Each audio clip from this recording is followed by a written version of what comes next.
Buen día tengan todos ustedes, soy María Guillermina Mejía Ávila, estudiante de Relaciones Internacionales en el Instituto Tecnológico de Estudios Superiores del Occidente. El día de hoy vamos a analizar mediante dos entrevistas el tema de representación política y sistemas electorales, con eje central en la pregunta, ¿es nuestro sistema electoral representativo? Ya. Para resolver o complementar esta incógnita, tenemos como invitados al licenciado Gerardo Díaz y al diputado suplente Donovan Rendón, que por su trayectoria y experiencia son actores clave en el tema.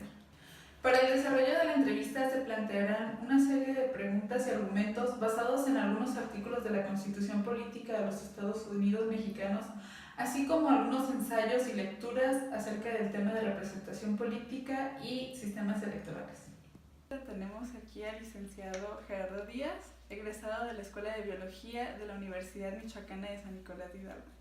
Gracias por aceptar la invitación, Gerardo, y es un gusto que con tanta experiencia nos puedes ayudar a resolver esta incógnita. Gracias, estoy a tus órdenes y adelante.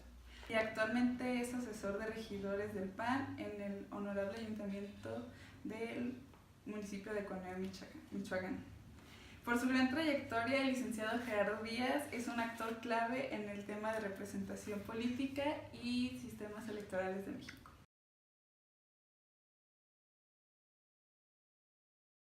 Ahora, para entrar más en materia con la entrevista, basándonos en la definición de la representación de la política y profesora alemana Hannah Pitkin en 1967 en su libro de El concepto de la representación, ella se caracteriza por tener uno de los conceptos más sencillos sobre la representación, en lo cual dice que representar es simplemente volver a ser presente.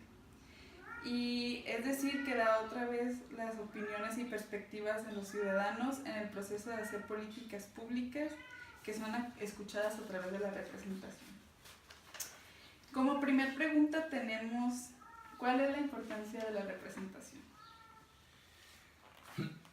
Bueno, la importancia de la representación yo considero que es que permite a la ciudadanía en general, desde la gente que vive en los lugares más alejados hasta las personas que viven dentro de los centros urbanos, dentro de la gente que participa en las áreas económicas, en las áreas de educación, en las áreas productivas, que puedan tener una voz que permita hacerlas presentes a la hora de establecer las políticas públicas, las necesidades de uno, las inquietudes, las perspectivas. Yo pienso que esa es la importancia de la representatividad, que cualquier inquietud pueda llegar hasta donde se toman las decisiones. Hace en los artículos del 51 al 60 de la Constitución Política de los Estados Unidos Mexicanos, que habla sobre nuestros representantes, específicamente de los diputados y senadores, su conformación, el territorio en el que se divide y la representación que hacen ellos mismos. ¿Usted cree que sí está como bien estructurado esta parte de la representación en los distritos? Bueno, todo es perfectible, pero pienso que sí, en términos generales sí. Porque, por ejemplo, el caso particular de Michoacán, en los últimos, más o menos en los últimos 20 años, ha habido una serie de modificaciones a la distribución electoral en cuanto a los distritos. Esto ciertamente buscando precisamente que sean representativos. Por ejemplo, el caso de que en Michoacán se creó un distrito que, aunque no se le llama formalmente así, pero que se considera un distrito indígena, que abarca la mayor parte de los municipios que tienen población indígena y que le da una representatividad ya muy concreta, ya no dispersa uno o dos municipios en este distrito, otro municipio por allá en otro distrito, sino que los concentra. Esto no quiere decir tampoco que los demás municipios, que las demás etnias tengan también su propio distrito. Es básicamente enfocado a los purépechas. Entonces toda la zona purépecha, casi toda la zona purépecha está concentrada en un solo distrito, y eso permite darle una representación un poquito más clara a los pueblos originarios. ¿Qué es lo que nos garantiza la democracia? Bueno, yo pienso que lo que nos debe de garantizar la democracia es el ciudadano mismo, en el sentido de que se motive a participar. Uh-huh. Y participar no es nada más el día de la elección y ir y depositar el voto, sino va a participar como funcionario de casilla, a participar, hay posibilidades de que un ciudadano común participe, por ejemplo, como observador electoral. Uh-huh. Y si le interesa participar dentro de algún partido político, pues que lo haga. Y que desde ahí pueda tener pues una visión a lo mejor un poquito más clara de lo que es la política. Pero básicamente tiene que ser el ciudadano. Que hay instituciones y todo esto, sí, pero las instituciones no sirven para nada si el ciudadano no participa. No tiene el interés. Así es. Sí, también como de exigir, ¿no? A nuestros representantes, a nosotros mismos, que se haga un proceso más transparente en la democracia y sobre todo palpable ante nosotros. De hecho, había un eslogan hace algunos años dentro del PAN que decía, si no votas, no te quejes. Uh-huh. Y básicamente pues es esto, ¿no? Para que podamos decir, levantar la voz y decir esto, opinar aquello. Básicamente tenemos inicialmente que participar. Sí, claro que sí. ¿Sí? Y porque si no, pues estamos quejándonos de algo en lo que nosotros no hemos intervenido y nos quejamos, no hacemos lo que nos corresponde y nos quejamos de lo que a los otros hacen. Entonces, más bien es, vayamos a hacer lo que nos corresponde y si aún así no hay cosas que no salen bien, pues veamos qué es lo que hay que cambiar y entonces sí levantemos la voz. Pero la garantía de la participación tiene que ser la ciudadanía. Y para complementar un poquito esta pregunta, basándonos en la definición de Norberto Bobbio, jurista y politólogo italiano sobre la democracia concretamente, nos dice que la democracia es el conjunto de reglas procesales que permite la toma de decisiones colectivas, que establecen a quien está autorizado de manera legítima para tomar estas decisiones, así como los procesos en los que deben de estar sujetos al momento de presentar nuestra participación. ¿Crees que en México hay una crisis de representación? Yo pienso que hay una crisis de participación, insisto en esa parte. El ciudadano tiene que participar. De representación, si podemos considerar, por ejemplo, la geometría política de la izquierda y la derecha y todo lo que hay intermedio, pues yo pienso que hay, de algún modo, hay cierta representación, aunque a estas alturas yo pienso que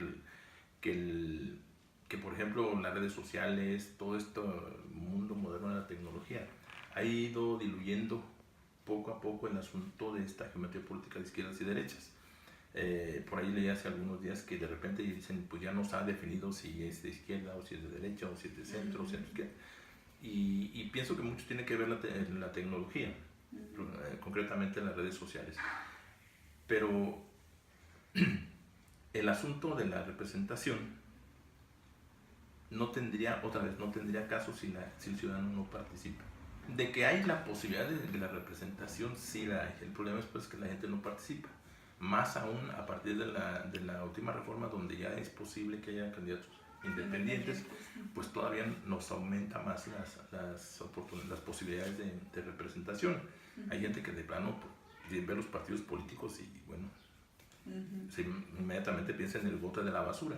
Entonces un candidato independiente o una serie de candidatos independientes nos dan o da la posibilidad de que alguien que no se sienta representado por los partidos pueda identificarse con algún candidato independiente. Entonces yo pienso que sí. Sí, se siente identificado y entonces participa. Yo pienso que sí. ¿Crees que el sistema electoral mexicano es vigente y apto para México? Yo pienso que es vigente. Que haya posibilidades de hacerlo mejor, tal vez sí, seguramente sí, pero aún nos faltan muchas cosas por alcanzar y por el momento pienso que es vigente. Hay mucha gente que a estas alturas cuestiona, por ejemplo, el caso de los diputados, los senadores, incluso los regidores plurinominales de representación proporcional. Pero no perdamos de vista que este sistema que surgió a partir de las reformas de los años 70 Jesús Reyes Heroles, buscaba precisamente eso, que había un partido hegemónico que de 200 diputados ganaba 200 diputados, y entonces había congresos o la Cámara de Diputados que eran 200 diputados, todos del PRI, y no había representación de ningún otro, a pesar de que los otros partidos sacaran un porcentaje, a lo mejor 8, 10, 15%, pero ese 8, 10 o 15% no estaba representado. Por eso es que surgieron los diputados de partido que se llamaban originalmente y que ya ahora los conocemos como plurinominales. Pienso que sí es importante todavía mantenerlos. Tal vez el problema de esto es que la imagen que tenemos de los diputados, de los senadores, es que no hacen nada y no sirven para nada. Y en muchos sentidos tal vez tengan razón, pero como parte de la representación de un sector de la población, yo pienso que son importantes todavía. Y bueno, para complementar esta otra pregunta, ¿cómo podemos garantizar que la representación, si es bien proporcional, sea más transparente o trascendente en cuestión de que tus propuestas como ciudadano o tu participación como ciudadano sea escuchada y bien dirigida por el diputado o el senador que te está representando? Yo pienso que hay varias cosas. Una es lo de la posibilidad de la reelección de diputados, incluso más abajo presidentes municipales, todo esto. Pienso que es importante porque le da la posibilidad al ciudadano de calificar el trabajo de un funcionario.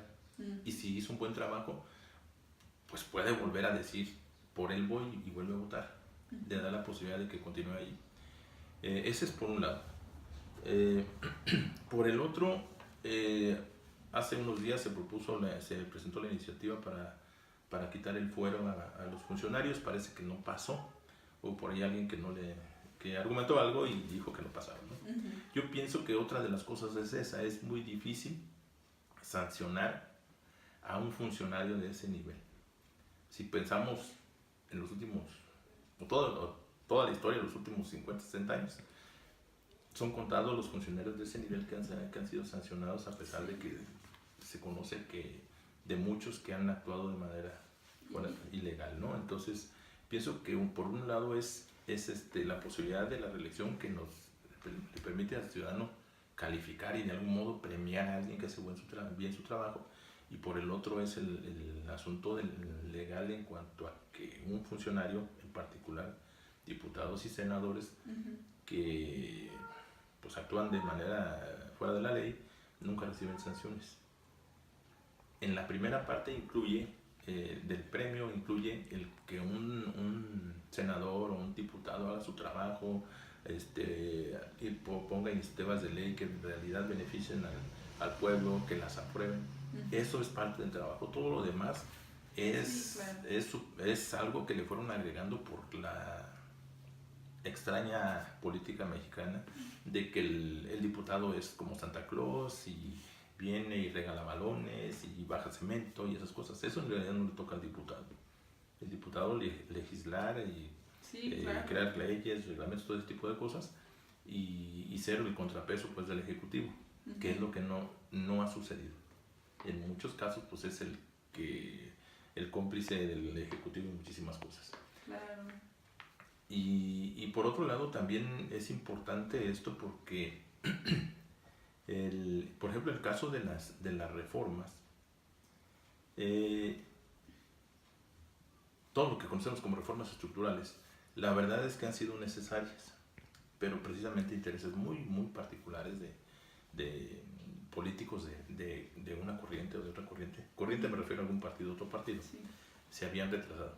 El problema de esto, vamos otra vez al premio y a la sanción, es que no hay una sanción para quien actúa fuera de la ley. Entonces una reforma que puede ser buena se ejecuta mal, pero nadie es sancionado. Nadie es sancionado, y a lo mejor si lo hurgamos por aquí o por allá, vamos a encontrar que hay muchos políticos que se beneficiaron de la mala ejecución, o propiciaron la mala ejecución de esas reformas para poder beneficiarse. Y eso es donde existe la desconfianza del ciudadano. Entiendo que también es lo que genera la desilusión de decir, pues yo ya ni voy ni a votar. Sí, claro, sobre todo, ¿cuál es el poder de representación que tienen los candidatos independientes, dejando de lado la fuerza de un partido político? Bueno, yo creo que el principal problema a lo que se enfrenta un candidato independiente, aparte de, la verdad es que todas las trabas que tiene un candidato independiente, Sí. tiene que juntar el 1% de las firmas, en el caso del presidente de la República, en el caso de presidentes municipales el 2%, y son exigencias que son mayores a lo que le piden a un partido político. Claro, sí, sí, sí. Entonces, ese es un obstáculo. El otro es que la gente no está acostumbrada y de entrada desconfía, aunque la gente señale que los partidos son malos, cuando se presenta alguien que no representa algún partido, también le tiene desconfianza. Sí. Y tal vez es la cultura en la que nos hemos desenvuelto durante todos estos casi 70 años, 80 años, de que por un lado tuvimos un partido único o casi único durante 70 años y mucha gente dejó de ir a votar, de todas maneras va a ganar el mismo. Después ya hubo alguna alternancia que llegó hasta la presidencia de la República. A lo mejor la gente pensaba que con solo cambiar de partido en la presidencia, decíamos en aquel entonces, ni el cielo va a ser más azul ni la hierba va a ser más verde, va a ser igualito con los mismos problemas, pero habrá alguna otra forma de enfrentarlos, ¿no? Y entonces la gente a lo mejor sí esperaba el cielo más azul y la hierba más verde, y volvió a quedar decepcionada. Entonces terminó diciendo, todos son iguales. Y cuando llegan los candidatos independientes, mucha gente en lugar de verlos como una opción, los ve casi como otro que me quiere venir a robar. Y aunque así ha habido algunos resultados positivos, que pueden ser independientes o no tan independientes, pero tenemos aquí en Morelia el caso de Alfonso Martínez como presidente municipal, el caso más conocido, que es el del Bronco allá en Nuevo León, aquí en Jalisco, sí hay por ahí algún candidato independiente. Kumamoto también, que es creo el más activo y el mejor calificado, pero la gente no termina de quitarse la desconfianza con la política en general, y ahora incluidos los independientes. Aunque sí, los independientes pues abren un poquito más el abanico para la gente que al final busca algo diferente, por lo menos que no tenga un logo de partido. Sí lo abriría, pero todavía tenemos como ese atavismo de que los políticos en México tradicionalmente han sido de esta manera y de esta manera. Tristemente, ¿no? Y para concluir, ¿cómo podremos incentivar este tipo de participación con todos estos puntos que hemos ya analizado, de la desconfianza y pues de que caemos en que todo es lo mismo? ¿Cómo podemos incentivar la participación de la población en México? Híjole. ¿O alguna estrategia que yo hayas pienso analizado? Para todos los problemas del país, yo pienso que la clave es la educación. Desde la gente que se come su chicle y tira el papelito en la calle, la que no cruza por las esquinas, los de las motos que no llevan casco. A pesar de que es para su seguridad. Sí, entonces tenemos eso muy arraigado, siento la desconfianza, a ratos el para qué voy. Tenemos aquí la invitación para ser funcionario de casilla, que va a venir mi hermana y ya aceptó. Pero gente, por ejemplo, nos dicen las personas que vienen, es que, bueno, no nada más no nos dicen que no, sino aparte mucha gente nos insulta. O sea, esa es la mentalidad que en general tenemos muy complicado, y se me hace que tendría que ser la educación y un poquito a largo plazo. Y entonces se nos viene que el problema. Pero el problema de la educación es muy grande, sí, muy grave. ¿Qué es educación política, educación cívica, educación cívica? Porque ya con la educación cívica, pues ya entre otras cosas nos presentan las responsabilidades que tenemos como ciudadanos, y una de ellas es la participación política, no necesariamente en un partido político. Sí, porque también eso nos ayudaría a mejorar nuestro panorama a nivel internacional, ¿no? Porque muchas veces somos el hazmerreír de otros países, pero también pues la población estamos prácticamente prácticamente igual, con casi el mismo nivel de educación. Así es. Y no podemos exigirle al presidente algo que nosotros no hacemos, como cruzar la calle por las esquinas, ¿no? Tan fácil como... Y eso es parte, pues, la verdad que yo pienso que la educación tendría que ser, y en particular el asunto relacionado con el civismo, que genera la concientización de yo como ciudadano. Ciudadano no es que tenga 18 años y que tenga una credencial que dice que sí los tengo, sino la responsabilidad es como persona en lo individual y como persona en lo comunitario. Claro. De servir y también hacer que la demás gente participe, ¿no? No solo que yo solo participo y ya cumplí, sino también invitar a las demás personas a participar. Así es. Bueno, pues eso sería todo. Muchas gracias por aceptar. Gracias a usted. Espero que haya sido de... Claro, desde luego que sí, ya tenemos el material. Muy bien. Gracias. Gracias.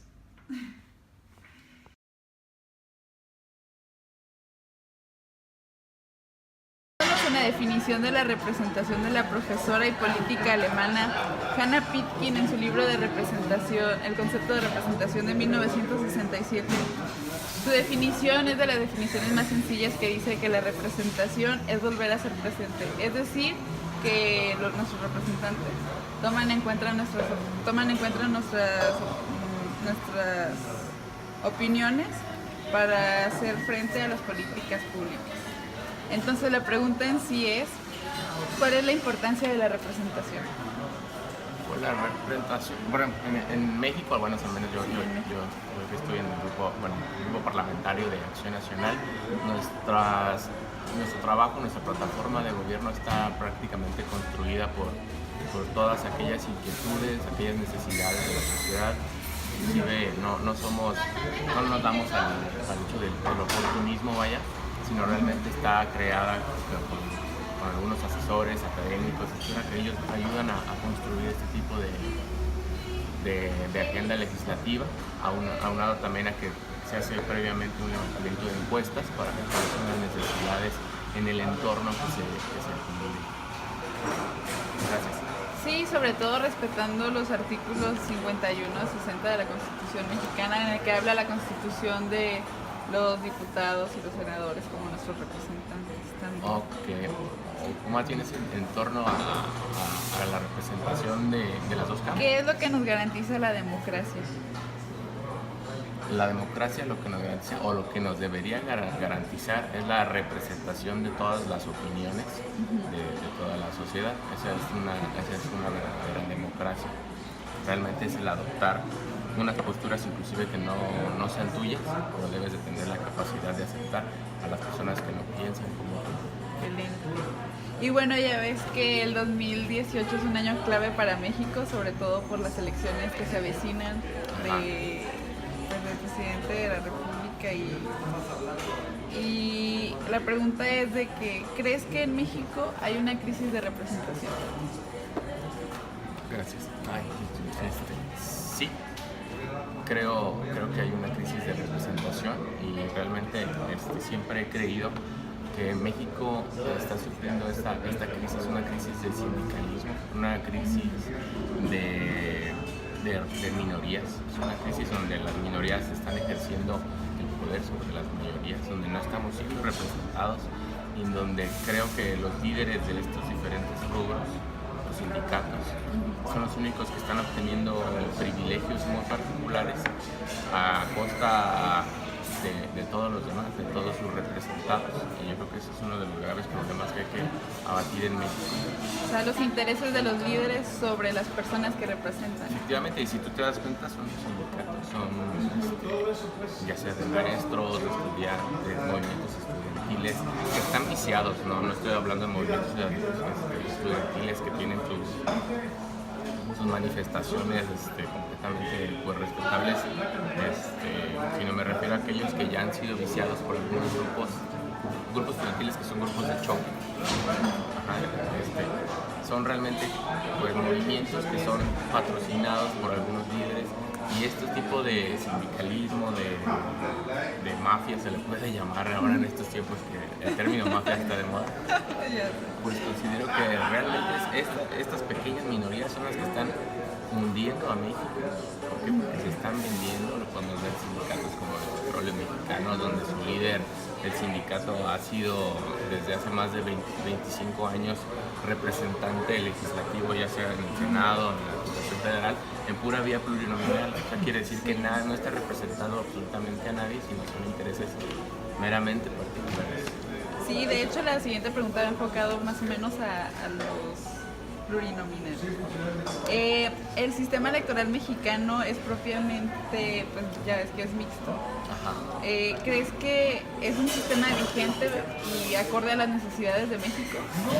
Yo siento que vigente no, porque realmente las raíces de las diputaciones pluris pues era por una representación que no existía. Recordemos pues que a lo largo de la historia, pues realmente el Revolucionario Institucional era el único partido que tenía una representación absoluta, entonces se generaron estas representaciones proporcionales, pues un poquito para nivelar la balanza. Nunca, realmente no fue práctica, sino hasta hace poco tiempo. Entonces, pues ahora yo creo que vivimos otras circunstancias en donde la gente, la comunicación, las redes sociales, nuestro mismo nivel, yo creo que intelectual, nos hace que pues realmente podamos ser un poquito más críticos hacia nuestro voto. Yo creo que podríamos ir, a lo mejor no tajantemente, pero sí paulatinamente pudiésemos reducir estos escaños políticos. Sí, sobre todo para garantizar la buena representación, ¿no? Porque muchas veces por los intereses del partido a los que representan o a los que están afiliados estos plurinominales, pues muchas veces se traban, ¿no? O se ponen en la congeladora las iniciativas. Es correcto, sí, bueno, inclusive abonando un poquito a esto, pues en muchos partidos políticos ya son casi realmente los plurinominales, simplemente son familiares o parientes muy cercanos o compadrazgos, vaya. Yo estaría a favor de un cambio paulatino, sí, pero realmente constante, lo seguro, hasta a lo mejor lograr en un par de legislaturas, pues erradicarlos por completo. ¿Y cuál es el papel de la representación que manejan los candidatos independientes? Dejando de lado la fuerza que tienen los partidos políticos, ¿por qué confiar en un candidato independiente que no tiene un partido político que lo respalde con su doctrina o con la fuerza ideológica que mantiene? Pues yo creo que lo más importante de una candidatura independiente, yo la respeto, la celebro, realmente estoy completamente de acuerdo. Lo que no estoy de acuerdo es que prácticamente todos los candidatos independientes son emanados o han sido exiliados o han renunciado a las filas de un partido político. Entonces realmente yo no tengo nada en contra y siento que si realmente ganan ese tipo de escaños, como lo puede ser el de Jalisco, Kumamoto, realmente en esencia él es un candidato independiente. Él no sabía ni cómo hacer una campaña y realmente a mí me encanta su trabajo. Yo creo que no debería ser el único, deberíamos de ser millones de michoacanos, de mexicanos, pero los que aspiráramos por una candidatura así, por preocuparnos por nuestro México, por nuestro entorno. Sí, sobre todo pues para, otra vez, aunque suene redundante, garantizar la representación, ¿no? La representación ciudadana, ya no es una representación de algún rubro en específico, un sindicato en específico, un partido en específico.